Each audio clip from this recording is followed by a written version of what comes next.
Muito bem, bom dia, boa tarde, boa noite a todos. Estamos continuando, na verdade, né, na nossa série de vídeos do livro Delineando Pesquisa Clínica. Chegamos no capítulo 15, que é um capítulo muito interessante e útil, que é sobre questionários. Questionários, entrevistas e coletas de dados por meio de instrumentos online. Tá?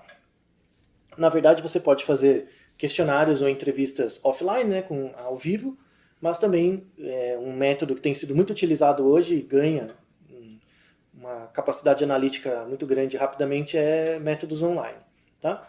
Então, na verdade, esse capítulo do livro ele é bem construído em torno disso, ele apresenta as principais questões no tema de questionários, entrevistas e protocolos online, mas vamos fazer um sumário como introdução e adicionar umas informações a mais. Tá? Então, o que é um instrumento? Né? A área de conhecimento que cria, utiliza e avalia resultados de questionário é uma área chamada psicometria. Tá? Métricas psicológicas, né? A psicometria. Então, como que você cria métricas para avaliar comportamento? Tá? A psicometria já é uma área bem consolidada, vem desde o século XIX. Na psicologia, ela tem um campo de atuação, né? Tem muitos psicólogos que trabalham como psicometristas, né?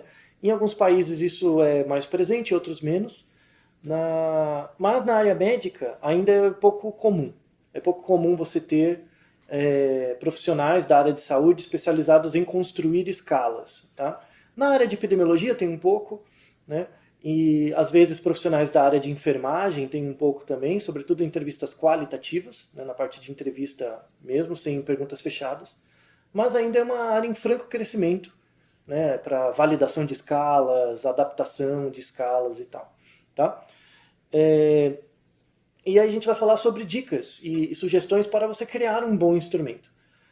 A primeira dica é uma dica meio engraçada, meio contraditória, mas a primeira dica para você criar um bom instrumento é não usar um instrumento que você mesmo criou. Tá? A primeira dica é, se possível, você buscar já um questionário já validado, ou uma metodologia de coleta de dados, seja online ou por entrevista, ou por questionário fechado, já validado. Se você, por exemplo, eu quero avaliar como fator de risco, né, como exposição para alguma coisa, depressão. Né?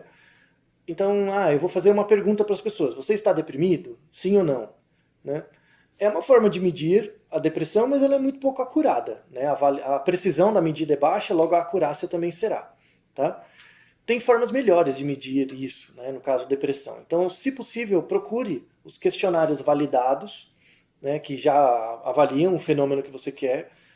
Nesses questionários, eles são publicados em forma de artigos, você consegue pegar o artigo, verificar as questões que compõem, né, cada um desses fenômenos e tentar escolher, verificar dentre os questionários possíveis quais deles têm perguntas que têm mais a ver com o fenômeno que você quer estudar. Então, por exemplo, depressão, você tem quase 10 ou 12 questionários diferentes que utilizam questões que são relacionadas com depressão.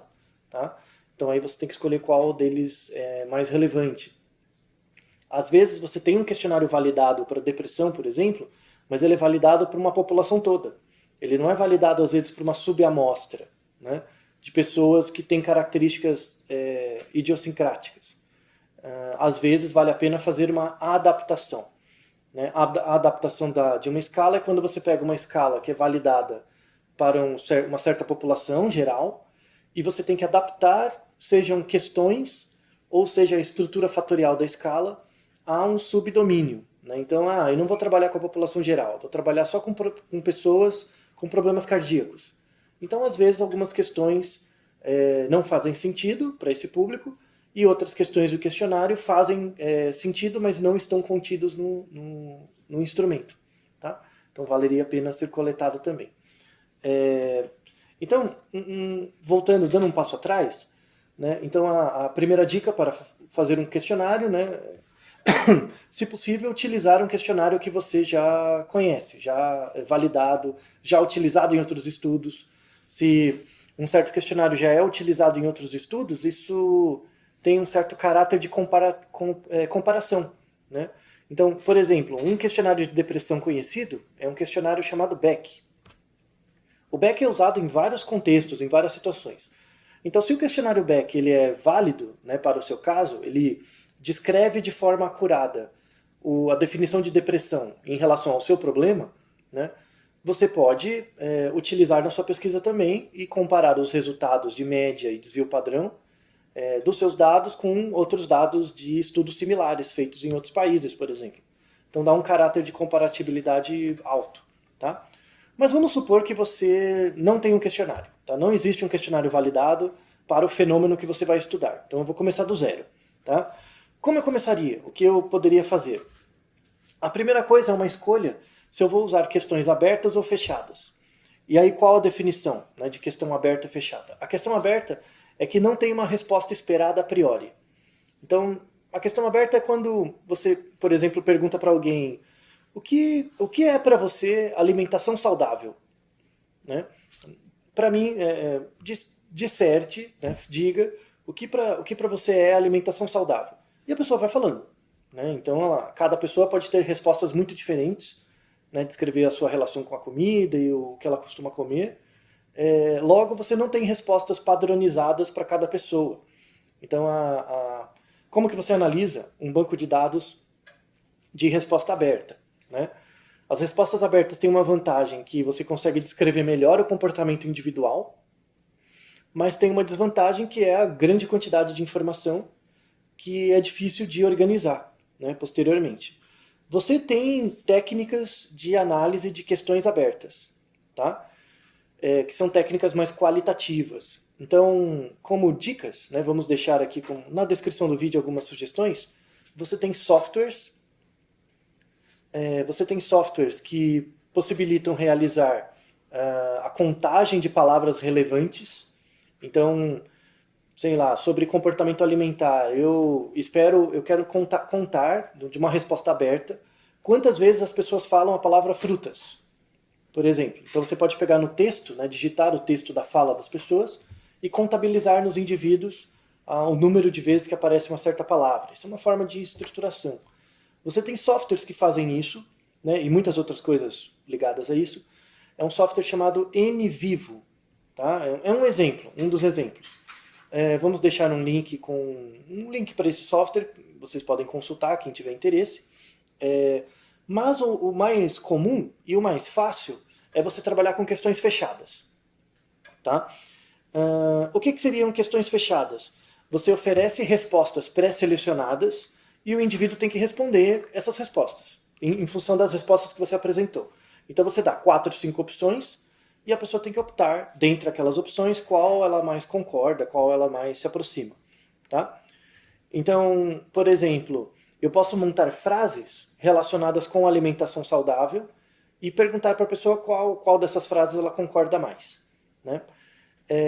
A vantagem é que eu vou ter dados mais concisos, então eu não vou ter uma variabilidade muito grande de respostas, eu vou relacionar as respostas apenas às 4 frases que eu coloquei, então posso colocar a frequência de resposta em cada uma, né? Isso é uma vantagem.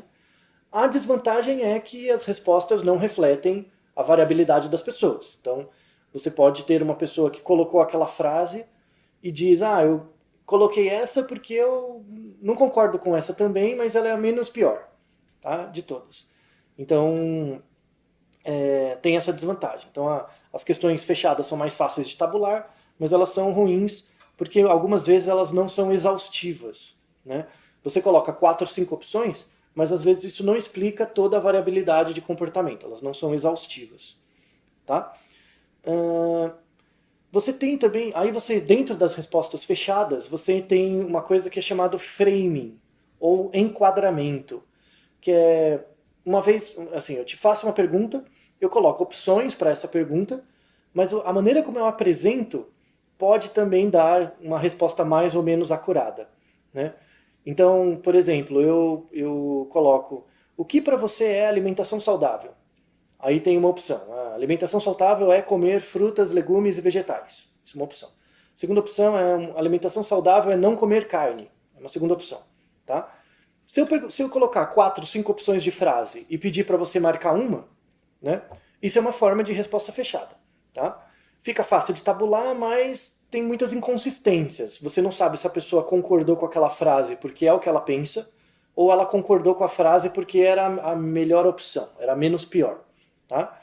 Uma outra forma é você colocar alimentação saudável para mim é comer frutas, legumes e vegetais. E você colocar uma escala de 0 a 10. Então dá uma nota de 0 a 10 para o quanto você concorda com cada uma das frases, sendo que 0 você não concorda nada e 10 muito. Né? Então para a primeira frase eu dou 2, para a segunda eu dou 8, por exemplo. Então você tem um grau de comparatibilidade um pouco maior. Tá? Uma outra forma, que é chamada escala visual analógica, que é o mesmo princípio, só que ao invés de pedir para a pessoa dar uma nota de 0 a 10, você coloca uma linha, e essa linha tem 10 centímetros. Tá? Exatamente 10 centímetros. Então você coloca a frase, e embaixo tem uma linha, e você tem as âncoras, né, que eu não concordo ou concordo. E a pessoa faz um X nessa linha. Tá? E aí você mede a distância entre a ponta e essa linha. Essa distância seria a resposta. Então ao invés da pessoa dar uma nota numérica, ela daria uma nota como um tamanho. Né? Você mede esse segmento de reta, é a preferência da pessoa. Tá? Elas são comparáveis, você dá uma nota e uma escala visual analógica são comparáveis, mas a escala visual analógica, para algumas questões, ela tem um grau de precisão um pouquinho maior. Tá? Principalmente para pessoas com grau de escolaridade mais baixo. Tá bom? Então, às vezes a escala de visual analógica é um pouquinho melhor para pessoas com escolaridade baixa. Tá? Então fica como sugestão. O próximo tópico de discussão sobre o questionário é a questão da formatação. Também entra na ideia do framing. Então a maneira como as questões aparecem num site ou mesmo na disposição das questões pode influenciar o tempo de resposta da pessoa e o quanto ela aguenta responder. Então às vezes a pessoa, se o layout, né, do questionário estiver bom, bem harmonioso, adequado, a pessoa tende a responder por mais tempo, tá? Sem saturar. Sugestões sobre isso, né? Depende muito da plataforma. Então você tem algumas plataformas que fazem questionários online. Né? Para questões, por exemplo, em papel, quando você dá um papel para a pessoa, se você faz uma escala visual analógica, colocar a linha de uma forma clara, né, que a pessoa consiga ver que aquela linha corresponde àquela questão, né, fazer blocos separados, bonitinhos. Né? Você pode perguntar, por exemplo, para o indivíduo, uma pergunta que aí leva em conta a ideia da formatação. Quanto de vegetais você come por semana? Se você fizer uma pergunta assim, quanto de vegetais você consome por semana? É uma pergunta muito vaga, vai ter muita variabilidade de resposta. Tá? Se você colocar quanto de vegetais você consome por semana em gramas, tá? Em geral a pessoa não consegue dimensionar bem a questão da grama, então tem muita variabilidade. Tá?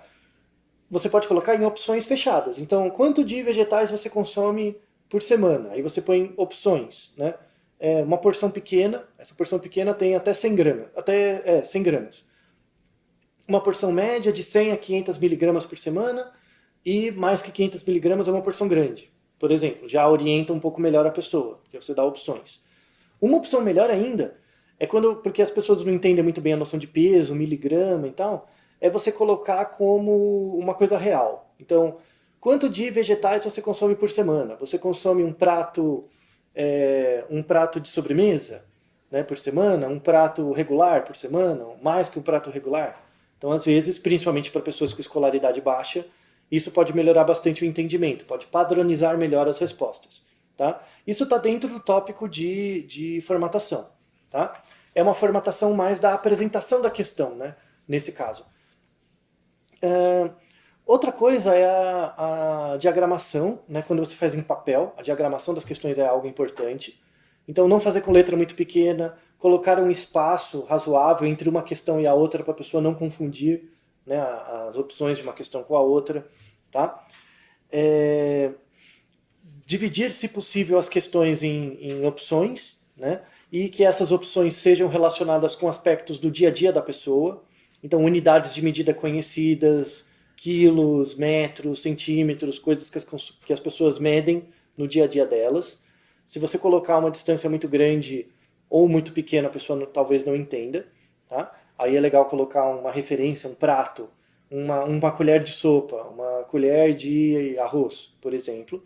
Tá? Outra coisa também importante do questionário é quando você vai fazer uma aplicação online. Quando você faz uma aplicação online, você tem vários tipos de plataforma, né? Algumas gratuitas, outras não. Um exemplo é o Google Forms, ou Google Formulários. O Google Formulários ele tem uma validade, ele tem, por exemplo, ele consegue colocar questões de diferencial semântico, né? Com números, com letras e para você marcar, né? Com um slider, você usa um slider e coloca a sua opção, na escala visual analógica, ele tem. Ele tem opções para questões abertas, questões fechadas, para opções mesmo, em que você coloca quadradinhos e a pessoa marca a opção que ela julga como melhor. Tá? Você tem uma plataforma que é até um pouquinho mais intuitiva, assim, o layout é mais bonito, que é chamado Typeform. Tá? Typeform, vamos deixar na descrição também um link para você ver. E você tem plataformas pagas. A mais conhecida paga é chamada Qualtrics. Tá? O Qualtrics ele é uma plataforma fechada para coleta de dados e questionário. O Qualtrics tem mais versões, tem mais variabilidade de questões, né? De questionários e tal. Ele tem uma versão gratuita, que é para um número de questões menor, então vocês podem optar por usar se for uma coleta de dados pequena. Tá? Mas vamos deixar na descrição os links para coletas de dados online, que é algo bem interessante. Uma outra coisa são as questões ramificadas. Questão ramificada é quando você tem uma questão. Você fuma, sim ou não? Se sim, você continua respondendo. Se não, você vai para outra resposta. Tá? Questões ramificadas são muito úteis em vários tipos de situação. No Typeform ou no Google Forms você consegue, né? Então, se a pessoa responder sim para essa questão, siga para essa. Se ela responder não, vá até a questão, pule tantas questões. Tá? Tem como fazer. O negócio é no papel. Quando você faz em papel, é legal você deixar diagramado. Assim, você fuma? Sim. E aí se a pessoa marca sim, já tem as questões embaixo, né, do que ela vai responder. Né? Se ela coloca não, ela já pula para outras questões seguintes. Tá? Porque às vezes a pessoa, como ela responde meio rápido, ela pode responder perguntas como se ela fosse fumante, né? E sendo que na verdade ela não é. Tá? No apêndice desse capítulo, né, 15, tem uma maneira muito legal de diagramação, né, de respostas ramificadas que é útil. Você pode olhar esse primeiro apêndice desse capítulo. Tá? Então, feito uma explicação sobre o layout, né, tem uma coisa da redação. Então, não importa nada você fazer muito bonito uma coisa que vocês perguntam mal. Tá? Então, tem 3 princípios que o capítulo fala, né, que é a ideia de clareza, simplicidade e neutralidade. Parece meio óbvio, mas as pessoas cometem erros comumente. Não é tão simples fazer boas perguntas. Tá? Por exemplo, um exemplo que ele coloca no capítulo que é muito bom. Uma pergunta, né? Por exemplo, o quanto você realiza de atividade física por semana? Isso é uma pergunta que parece clara, mas não é. O que é atividade física? O que é quanto? Né? Uma semana tudo bem, é definido, tem um consenso sobre o que é uma semana. Mas o quanto de atividade física você faz por semana? Isso tem duas fontes de variabilidade muito grande. Né? O que é atividade física e o que é fazer. Né? Se eu te perguntar, por exemplo, quantos minutos de caminhada você faz por semana? Já é bem mais restrito. Né? Eu estou focando na caminhada e em tempo, em minutos. E aí você consegue estimar. Então a variabilidade dessa resposta é bem melhor. É bem menor. É uma pergunta muito mais clara. Tá? Outras coisas são... Uma sugestão é você criar opções ou perguntas que sejam períodos simples. O que é um período? Que não sejam períodos compostos, né, sintaticamente. Então, quando você usa uma frase que tem muitos verbos, né, muitos verbos e objetos em relação ao verbo, a frase vai ficando muito complicada. Tá? Então, se for possível você fazer frases simples com apenas um verbo e poucos objetos em relação a esse verbo. Sintaticamente simples. Para que pessoas com escolaridades diferentes consigam entender. Tá? E a terceira é a neutralidade. Neutralidade é você evitar, por exemplo, muito, duramente. tem um caso em psicologia, né, um exemplo em psicologia, que é de recall de memória, que é um experimento bem interessante. Ele mostra para você um vídeo de um acidente de carro, uma batida de carro, né? E aí depois da batida de carro você tem que lembrar o que aconteceu e como você acha que as pessoas ficaram, né, no acidente. É um acidente simples, mas você tinha que avaliar o estado mental das pessoas que se envolveram no acidente. Então eu te mostrava o vídeo, dava um tempo, depois perguntava. Só que eles faziam um viés na pergunta. Então no momento de te apresentar a pergunta, então tente se lembrar do acidente, né? E aí ele apresentava um resumo do acidente. Então esse foi um vídeo em que houve um acidente de carro, né, uma colisão frontal, e aí eles mudavam para um grupo de pessoas, eles apresentavam de uma forma mais neutra. Então, teve uma colisão frontal, houve rompimento dos vidros e ferimentos leves. No outro caso, eles apresentavam assim, os vidros foram destroçados. Eles usavam palavras um pouco mais fortes, né? Mas num contexto bem neutro, mas palavras um pouco mais fortes. O recall de memória das pessoas da situação é que no contexto de frases, quando eu usava a palavra destroçado, ficou destruído, o carro ficou destruído, as pessoas lembravam que os integrantes do carro estavam muito mais machucados do que de fato estavam. Tá? Isso é por conta do efeito das palavras. Então, às vezes, se você usar uma palavra que não tem muita neutralidade, pode aumentar a percepção ou reduzir a percepção de algum estado. Tá? Então, evitar... Por exemplo, no livro ele coloca, no último mês, quantas vezes você bebeu demais? O que é demais? Né? Uma palavra que não é neutra. Tá? Desculpa, na última semana, quantas vezes você bebeu mais que 5 doses de uma bebida por dia? Tá? Isso já dá uma noção. 5 doses não é de mais nem de menos. Não tem julgamento de valor. Tá? Então isso mostra a neutralidade da pergunta. Outra coisa, situações difíceis. Por exemplo, perguntas difíceis. Por exemplo, renda. Você vai perguntar a renda da pessoa. Às vezes, o ideal é que você pergunte quanto você ganha, a pessoa fale o valor, né, especificamente. Às vezes a pessoa omite esse valor, ela não quer falar ou ela varia. Às vezes, dividir a renda em faixas, né, de renda pode facilitar dar respostas um pouco mais acuradas. Tá? Então, ao invés de perguntar o salário, você pergunta de 1 a 3 salários mínimos, de 3 a 5, mais que 5. Coisas do tipo. Outro tópico importante é sobre tempo, percepção de tempo. Isso é muito interessante quando você compara diferentes artigos. Então, eu quero comparar artigos sobre consumo de álcool, né? E aí eu leio um artigo em que ele coletou num questionário e ele perguntou o número de doses por semana. No outro artigo, que é a mesma pergunta de pesquisa, ele coletou o número de doses por mês.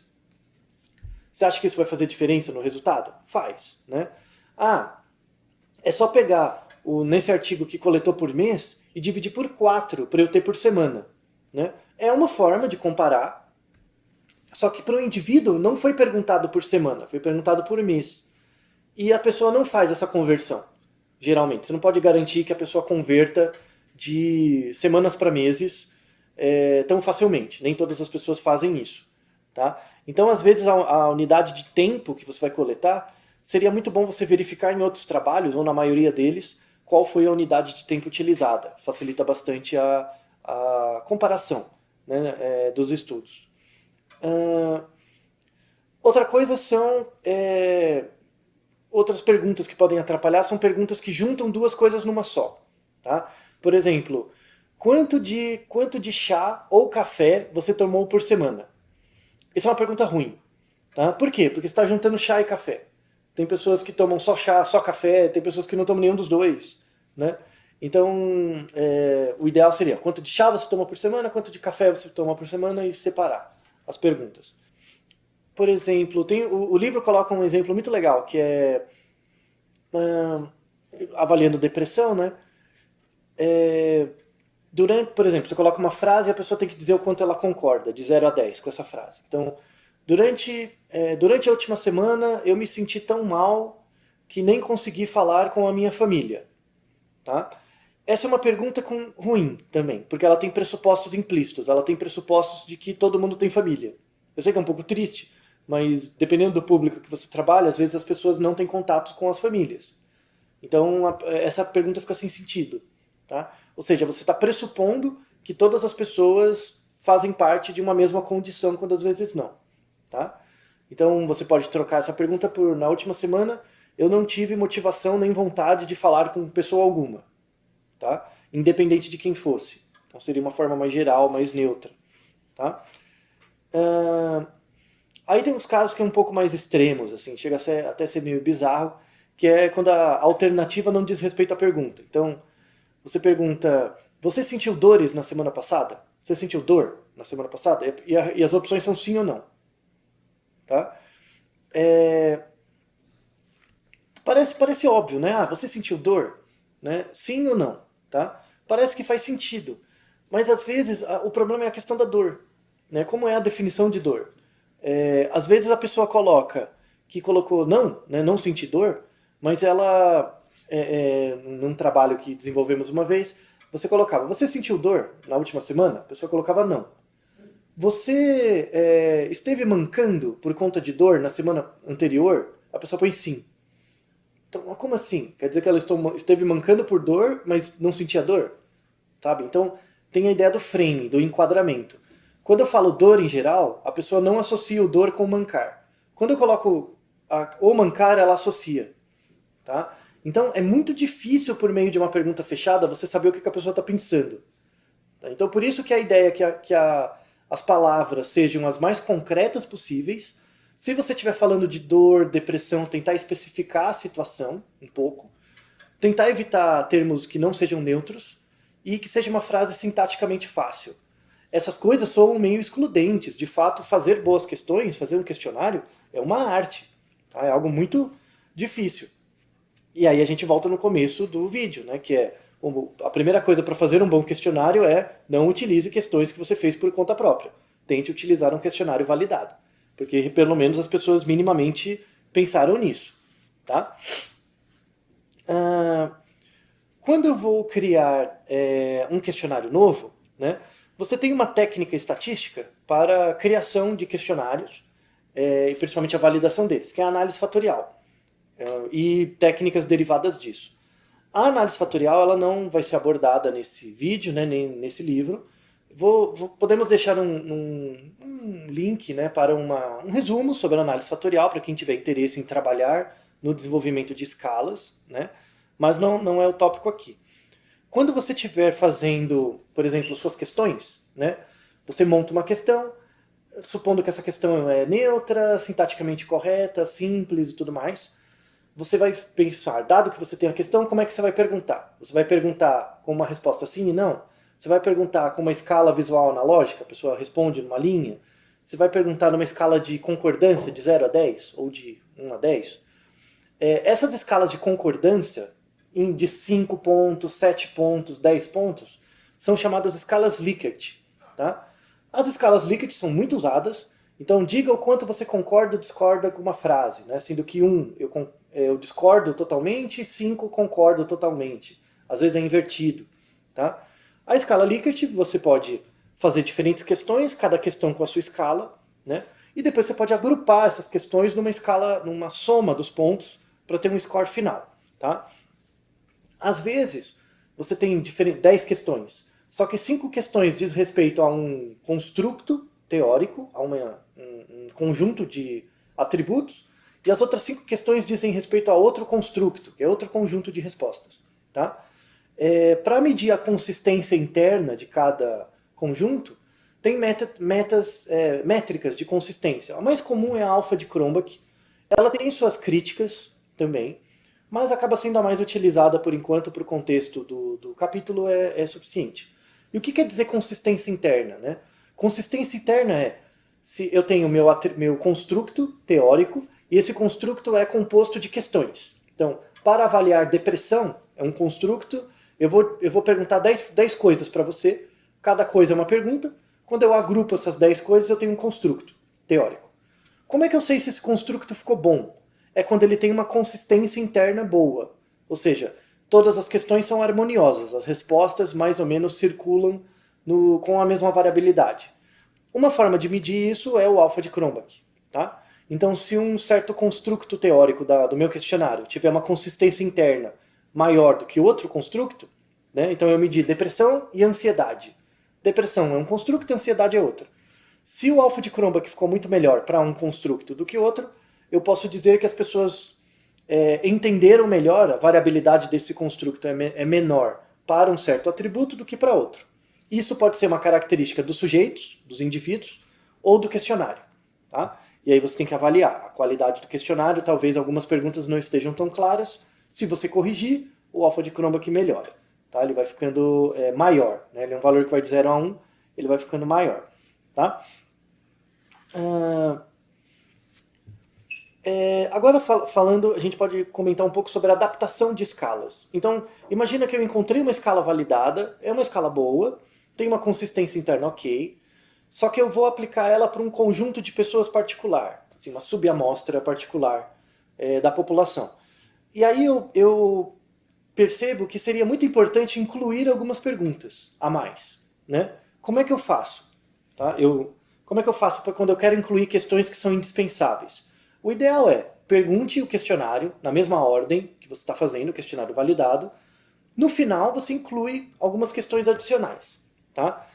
Essas questões adicionais não podem ser incluídas no score geral do questionário validado. Tá? A menos que você queira adaptar o questionário. Então, eu pego um questionário, adiciono novas questões, como um novo domínio, algo do tipo, aplico num conjunto de pessoas.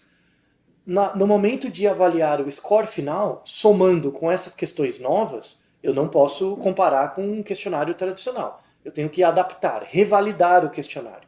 Tá? A ideia é que tem que ser feita uma nova validação, uma nova análise fatorial, tá? Que é um trabalho de psicometria um pouco mais elaborado. A sugestão é que se você incluir mais questões ao questionário, ou tirar questões, às vezes eu não quero todas as questões do questionário, eu quero tirar algumas. Tá? Se você tirar, já não é mais o questionário validado.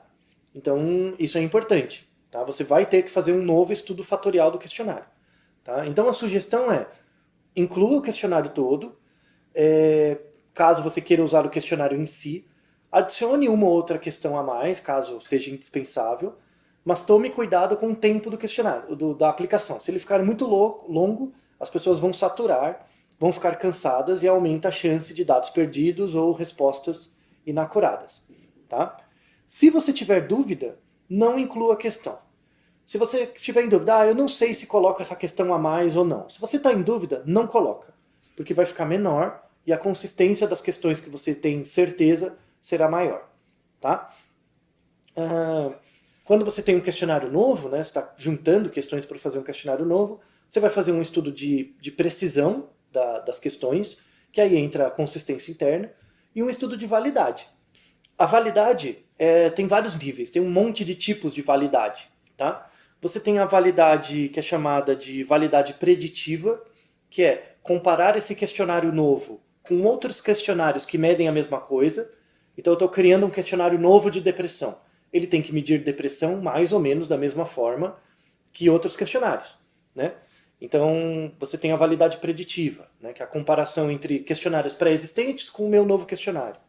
Você tem a validade aparente, né, ou validade de face. A validade de face diz respeito a se as questões medem aquilo que eu gostaria que elas medissem mesmo. Tá? Às vezes, para eu saber se uma questão mede de fato depressão, tem algumas formas de validade de face. Né? Uma delas é a validade teórica, ver se a questão de fato tem a ver com o conceito de depressão, conceito da teoria que eu estou avaliando. Às vezes você pode colocar um comitê de especialistas, né, para pessoas, você acha, na sua experiência clínica, enfim, que essa questão de fato avalia a depressão? E você pode fazer adequações na questão. Ou você pode fazer um piloto. Um estudo piloto baseado num grupo focal. Você pega um grupo de pessoas, apresenta as questões e pede para elas discutirem se as questões estão válidas. Tá? Esse é o primeiro tipo de validade, né, na verdade, a validade de face. Aí você tem a validade de conteúdo e de construto, né, que diz respeito um pouco à consistência interna. Né? Se as questões são parecidas, se elas são parecidas, qual delas é melhor, se as questões têm unidimensionalidade, se cada questão avalia de fato um aspecto do problema, né, e não se mistura com as outras, se elas são independentes. E aí você tem a validade preditiva, que é a comparação da minha escala com outras escalas parecidas. Tá? Então, esses são os tipos principais de validação. É um tópico longo, grande, né, bem importante para a psicometria, mas para a criação e pensamento de uma escala inicial já é o suficiente. Tá? E aí a gente entra na questão da diferença entre, que é uma questão final, né, desse capítulo, que é a diferença entre questionário e entrevista. Né? Então, o questionário já é algo mais fechado, você responde por conta própria. Você tem o questionário fechado, que é quando eu te dou o questionário você responde. Né? E as questões são todas fechadas, né, por opção, com alternativas. Seja ao vivo ou online. Você tem o questionário semi-aberto. O questionário semi-aberto é quando algumas questões são abertas, né, que a pessoa pode responder o que ela quiser, e algumas são fechadas. Um outro tipo de questionário semi-aberto é num contexto de entrevista. Então, que a gente chama de entrevista semi-estruturada. O que é uma entrevista semi-estruturada? Eu tenho um questionário fechado comigo, só que ao invés de te dar o questionário para aplicar, eu vou responder, eu mesmo respondo. Então, eu leio a pergunta para você, leio as opções e você responde. Isso é a aplicação de um questionário por meio de uma entrevista. E a entrevista é fechada, né? Fechada ou semi-estruturada. Tá? A entrevista semi-estruturada é muito útil quando eu faço coleta de dados por telefone. Então eu não te mando o questionário, né? Na verdade o questionário, eu leio o questionário para você e você responde na hora para mim e eu marco. Tá? Aumenta muito a acurácia da resposta. E é muito bom a aplicação do questionário fechado como entrevista para pessoas com baixa escolaridade. Tá? Mas aí você tem que treinar o método de como que você explica. Tá? Porque às vezes, se você tem duas pessoas aplicando, entrevistando, né, um indivíduo, e uma pessoa é mais assertiva, uma pessoa tenta explicar mais, né, pode ter diferenças na qualidade do questionário por conta do treinamento do entrevistador. Tá? Então a fonte de viés não é a resposta da pessoa, é o entrevistador. Tá? Então aí é importante o treinamento adequado do entrevistador. Né? Caso uma pessoa com escolaridade baixa não entenda uma pergunta, a maneira de explicação dessa pergunta também tem que ser padronizada, tem que ter um treinamento para isso. Tá? Você tem técnicas de análise qualitativa. Não falaremos aqui da análise qualitativa dos dados. Eu comentei um pouquinho da ideia do NVivo, né? De você selecionar números de tipos de palavras que aparecem com uma certa frequência. Você tem técnicas de análise qualitativa mesmo. Tá? Uma delas, que eu vou deixar um texto como referência, de uma análise qualitativa que pode ser feita, é uma chamada Grounded Theory. Tá? Teoria Grounded. Né? Que é uma teoria que surgiu na Europa. Ela é focada especificamente em análise qualitativa, de entrevistas abertas mesmo. Para quem tiver interesse e achar relevante, eu vou deixar um artigo com um resumo dessa técnica de entrevista qualitativa. Em geral, você entrevista poucas pessoas, mas com muita profundidade. Os questionários fechados é o contrário. Você entrevista com baixa profundidade muitas pessoas. Então, depende do interesse, a validade e a sua pergunta de pesquisa. Tá? E aí, para encerrar, você tem um detalhe final, né, que a gente já falou de métodos de aplicação dos questionários, online ou offline, que é as aferições diretas. Então, por exemplo, que é um tópico interessante, não tem muita resposta ainda, né? Ainda as pessoas estão estudando isso. Por exemplo, eu aplico um questionário de estresse. Né? Então você responde perguntas sobre estresse num questionário. E eu meço o seu cortisol. Tá? Que o cortisol é uma medida direta, biológica, do estresse do indivíduo. Então, será que eu te perguntar sobre o quão estressado você está e medir o seu cortisol, será que é a mesma coisa? Né? Será que é a mesma medida? A ideia é que parece que não. Tá? A ideia é que parece que não. Então, o seu nível basal de cortisol, né, a variação de cortisol ao longo do dia, e a sua percepção de estresse são atributos um pouquinho diferentes. Em alguns contextos eles são comparáveis, em outros contextos não. Tá? Esse é um tópico que vai ficar cada vez mais presente, sobretudo com a facilidade de métodos tecnológicos. Né? Então, por exemplo, eu posso pedir para você responder um questionário e ao mesmo tempo avaliar sua capacidade cardíaca, né? Sua frequência cardíaca, sua variabilidade cardíaca. Isso pode dar uma informação a mais, né? Para ver a valência ou a variação, entre aspas, emocional do indivíduo. durante a resposta ao questionário. Né? Isso pode oferecer uma avaliação, uma informação a mais. Né? Medidas de eye tracker, onde que a pessoa está olhando no questionário também. Então, se ela está lendo de fato o questionário, também é uma medida direta, né? Isso é chamado de medida direta. Todas as medidas biológicas, fisiológicas, são chamadas de medidas diretas do comportamento. O relato verbal é chamado medida indireta, né? Ou comportamento verbal. E tem uma dissonância. Em muitos casos tem uma dissonância. Às vezes a pessoa está com uma reação corporal emocionalmente grande, mas a resposta que ela dá no questionário não é tão grande assim. Tá? Então, isso é uma área do conhecimento que ainda está, de metodologia, que está em franca expansão. Ainda tem muitos trabalhos a respeito, a serem desenvolvidos, mas é uma técnica que, para quem se interessar pelo uso de escalas, questionários, vai ter que entrar nessa seara com certeza. Tá? Então, atacamos bem o nosso capítulo sobre questionários e medidas de avaliação online. Vamos à nossa pergunta, né, do capítulo 15. A pergunta é a seguinte: como parte de um estudo sobre consumo de álcool e força muscular, um investigador planeja usar o seguinte item em um questionário, uma pergunta do questionário de autopreenchimento para determinar o uso corrente de bebidas alcoólicas. A pessoa preenche. A pergunta é a seguinte: quantos drinks de cerveja, vinho ou destilados você toma cada dia? E aí as opções: 0, de 1 a 2, 3 a 4, 5 a 6 ou 7 a 8 drinks. Tá? Descreva brevemente pelo menos 2 problemas que essa pergunta apresenta, que essa forma de apresentação apresenta. Tá? Pense a respeito.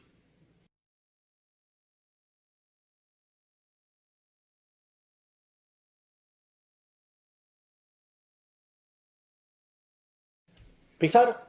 Deu tudo certo? Então, quantos drinks de cerveja, vinhos ou destilado você toma cada dia? De 0 a 8, né? Tem níveis. Qual que é o primeiro problema? O que é um drink? Não tem uma definição do que é drink. Então, quando uma pessoa lê a resposta, ela não sabe. Para mim, pode ser um drink, pode ser um copo muito grande. Para outros, pode ser uma dosezinha pequena. Tá? Então, isso completamente não é claro. Outra coisa é que essa pergunta está associando está avaliando mais de uma coisa ao mesmo tempo. Então, quantos drinks de cerveja, vinho ou destilados? Eu só tomo cerveja. Sei lá, uma pessoa que só toma cerveja. Ela vai colocar só cerveja, que é diferente da pessoa que só toma vinho ou só toma destilado.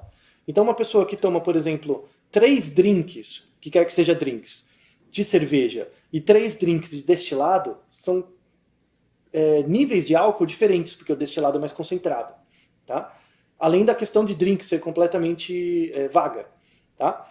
Então, isso mostra que, às vezes, a pergunta parece muito clara, mas quando você vai esmiuçar, né, em função das regras que vimos nesse vídeo, você pode melhorar bastante. Tá? Então, tenha em mente que fazer questionários é algo extremamente difícil, é praticamente uma arte. Só tente começar um questionário do zero se você de fato tiver muita necessidade, tá? Mas estude bastante, é algo que vai tomar muito do seu tempo. E, de novo, pensando no protocolo de pesquisa, um critério para aprovação ou rejeição de um protocolo de pesquisa é o questionário utilizado e a qualidade dele. Tá? Então não pegue, vou pegar um questionário de depressão qualquer. Não pegue qualquer. Tá? Realmente estude o que é depressão para aquele questionário, como ele avalia, como são as medidas de precisão, por que esse questionário é melhor do que os outros, ou se você vai fazer um questionário, por que o seu questionário é mais adequado do que os outros para o seu fenômeno, deixe isso tudo bem justificado no seu protocolo de pesquisa. Tá? Isso aumentará muito a qualidade do seu estudo. Tá bom? Então espero que vocês tenham aproveitado e nos vemos no próximo vídeo. Até mais!